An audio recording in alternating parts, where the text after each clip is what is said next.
tiba-tiba muncul, tiba-tiba muncul tulisan di sini ya,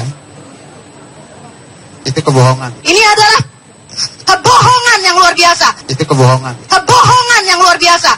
Maka jangan korbankan negeri kita tercinta hanya karena seorang Ahok.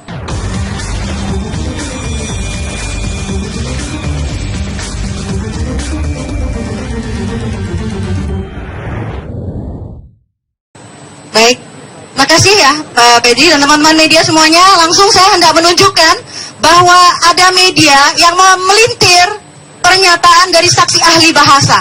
Jelas tertera di sini nama ahli bahasa lulusan Universitas Arizona Husni Muaz yang ikut datang menyaksikan gelar perkara keras dugaan penistaan agama, mengatakan bahwa dari sisi bahasa pernyataan Ahok hanya berniat untuk berkomunikasi dengan para pendengarnya, konstituennya, dan bukan niat dengan sengaja ingin menistakan atau menghina Al-Quran. Ini adalah pemelintiran.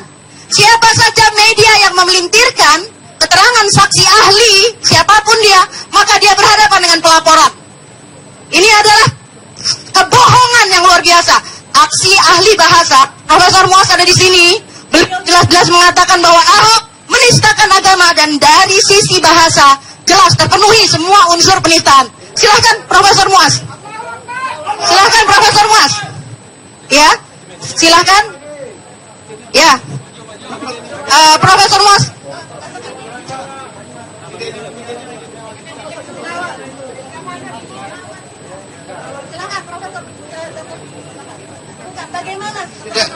Sudah ada tulisan. Sudah ada tulisan dari pagi yang eksplisit jelas. Jadi ini bukan hasil wawancara, tapi memang ada tulisan tentang itu. Jadi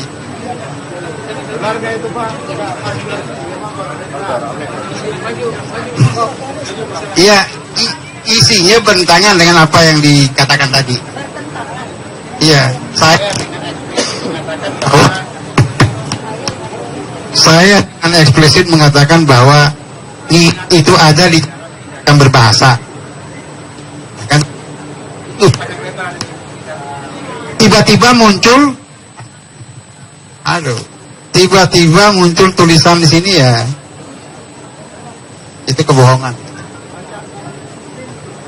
Saya kira begitu ya. Kami harapkan kepada teman-teman media, jangan sampai kemudian informasi yang ada dipelintir sehingga menjadi kebohongan publik. Saya kira kita semua bangsa ini, elemen bangsa ini harus jujur. Ini demi keberagaman kita yang harus kita pertahankan, kebinekaan kita yang harus kita pertahankan. Karena itu semua yang terlibat, apakah itu penyidik, pelapor, terlapor, termasuk teman-teman media, mari kita kembangkan sikap jujur dan adil demi NKRI tercinta. Ini ada tambahan dari Ibu Irene. Pelintirannya yang mana? Pelintirannya adalah bahwa saksi ahli bahasa mengatakan dan menjelaskan bahwa secara bahasa jelas-jelas Ahok sudah menista agama dan tidak bisa dipungkiri. Jelas sekali. Namun di dalam media ini terjadi pemelintiran. Jelas dikatakan bahwa tidak, ya saya ulang, dari sisi bahasa pernyataan Ahok hanya berniat untuk berkomunikasi dengan para pendengarnya, konstituennya, dan bukan niat dengan sengaja ingin menistakan atau menghina Al-Quran, kata Husni di Jakarta. Ini betul-betul kebohongan media, ya.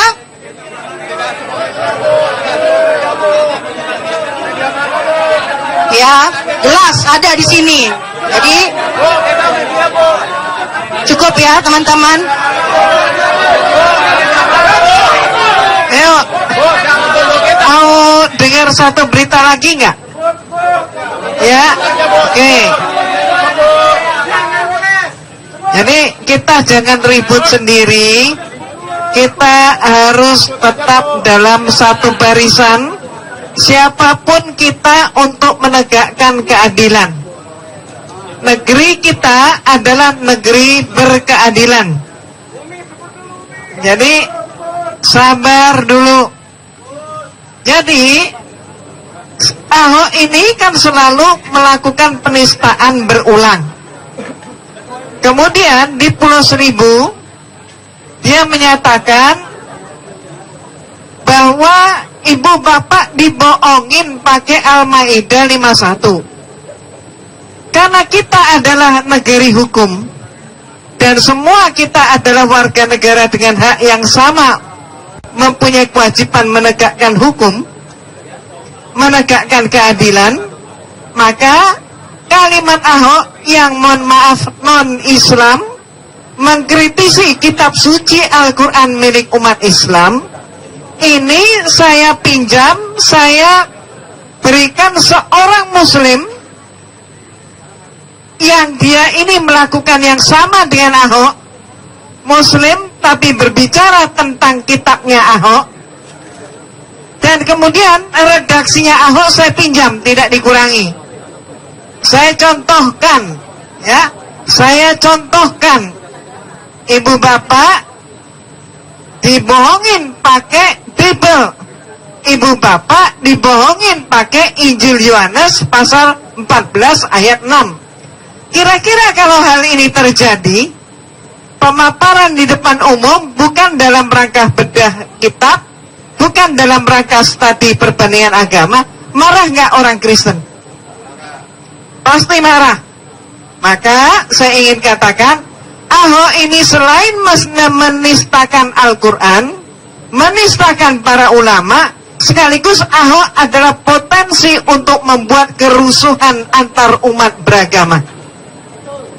Dia adalah pengadu domba antar umat beragama. Ini yang harus kita waspadai. Maka jangan korbankan negeri kita tercinta hanya karena seorang Ahok. Betul nggak? Saya kira itu ya. Baik teman-teman, setelah kesepakatan semuanya, maka ya, yang sudah berdusta dan memelintir ini adalah infonawacita.com, ya. Tapi ini disebar, ya, online dan tersebar, dan ini bisa jadi viral. Ya, itu dia pernyataan pers yang disampaikan di Bareskrim Polri, maksud kami di Mabes Polri, disampaikan oleh Angkatan Muda Muhammadiyah sebagai pelapor. Ada 4 poin di mana mereka mengkritisi saksi yang dihadirkan oleh pelapor, yang kedua saksi ahli yang dihadirkan tidak sesuai keilmuannya, yang ketiga meminta Bareskrim untuk menjadikan fatwa MUI sebagai rujukan untuk kasus penistaan agama ini, dan yang keempat meminta media untuk bertindak profesional dalam menjalankan tugasnya. Dan Besar FPI Habib Rizik yang hadir dalam gelar perkara kasus penistaan agama di Mabes Polri mengatakan, hingga istirahat siang tadi gelar perkara berlangsung tanpa perdebatan yang berarti karena masih dalam tahap paparan.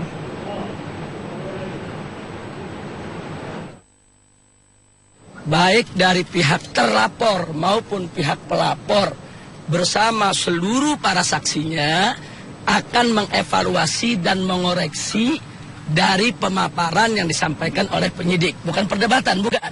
Kalau dalam pemaparan tadi ada kekurangan, kita lengkapi. Kalau dalam pemaparan tadi ada kesalahan, kita luruskan.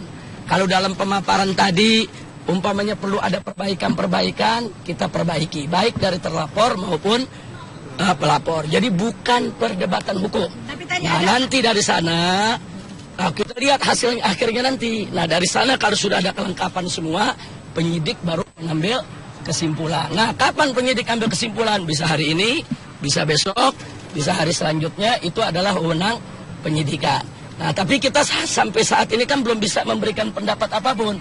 Kita lihat dulu perkembangannya karena belum selesai. Nah, ini masih pemaparan. Tapi begini, tapi kalau nanti kelengkapan buktinya cukup, kelengkapan saksinya cukup, argumentasi hukumnya cukup, nah dari situ kita bisa menilai kira-kira hasil dari gelar perkara ini apa. Kalau saat ini terlalu pagi. Ya, terima kasih. Cukup.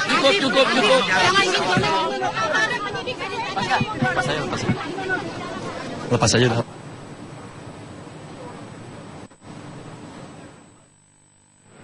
Ya, Pak Suparji, Habib Rizik yang juga hadir hingga saat ini di Bareskrim Mabes Polri mengatakan bahwa hingga siang ini masih dalam tahap paparan, belum ada perdebatan, berarti seperti itu. Kalau tahap paparan seperti apa sebenarnya?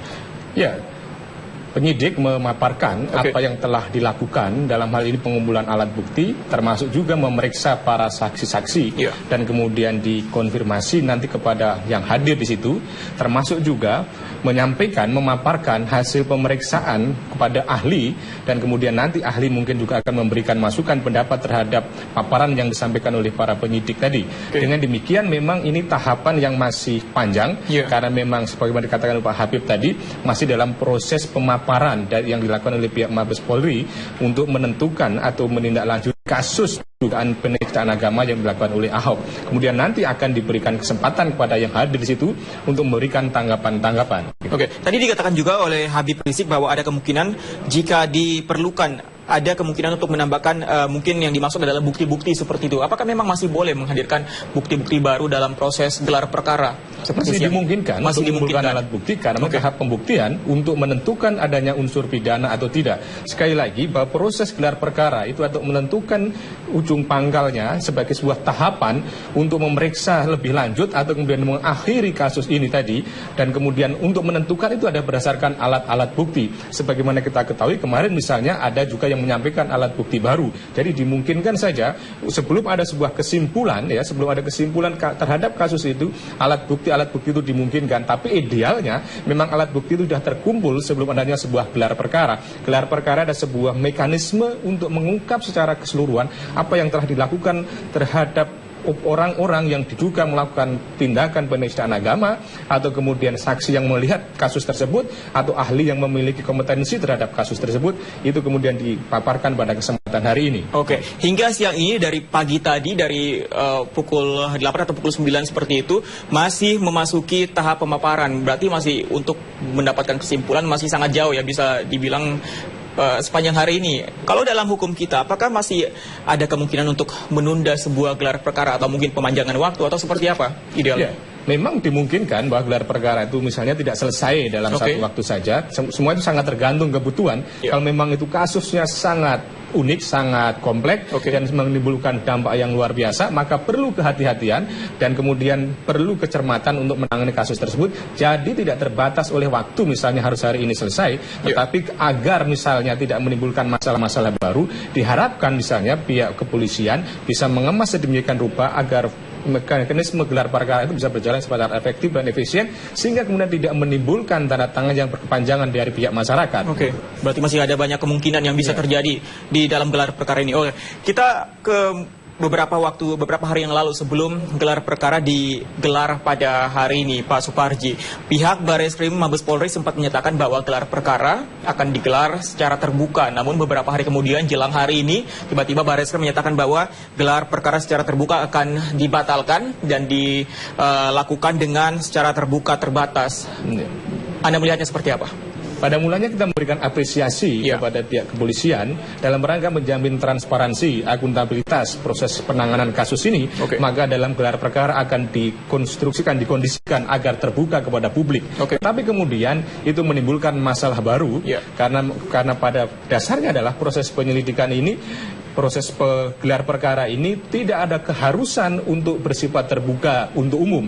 Berbeda misalnya kalau sidang pengadilan itu dinyatakan terbuka untuk umum, maka kemudian menjadi harus dilakukan terbuka kepada masyarakat. Kalau untuk penyelidikan ini, maka kemudian muncul banyak pandangan, muncul banyak saran, muncul masukan, tidak relevan, tidak tepat kalau kemudian dinyatakan terbuka untuk umum. Oleh karena itu dikatakan terbuka terbatas. Kita mengapresiasi perubahan kebijakan tersebut, karena nanti juga akan menimbulkan masalah baru di masa yang akan datang. Seandainya ini dinyatakan terbuka untuk umum, maka kasus-kasus di masa yang akan datang pun juga akan ditutup dilakukan terbuka untuk umum. Oleh karena itu kita mengapresiasi, kita menghargai terbuka untuk umum ini akhirnya kemudian dianulir karena ini menjadi lebih baik, lebih substansif untuk menangani kasus itu. Karena persoalannya bukan terletak terbuka untuk umum atau tidak, tetapi yang lebih penting adalah bagaimana independensi, bagaimana objektivitas, bagaimana profesionalisme dalam menangani kasus ini yang bisa diberikan jaminan kepada masyarakat. Kalau kemudian dinyatakan terbuka untuk umum, tetapi independensi, objektivitas, profesionalitas juga diragukan, maka masyarakat juga tidak akan percaya. Oleh karena itu, yang lebih penting adalah bagaimana masyarakat diberikan sebuah pertunjukan, dibagi sebuah keputusan yang mana ada sebuah unsur-unsur yang memang bisa dipercaya oleh masyarakat. Oke, Pak Suparji, kita tahan dulu. Kita akan melihat pernyataan terbaru dari Komjen Aridono sebagai Kabareskrim Mabes Polri. Kita langsung menuju ke Bareskrim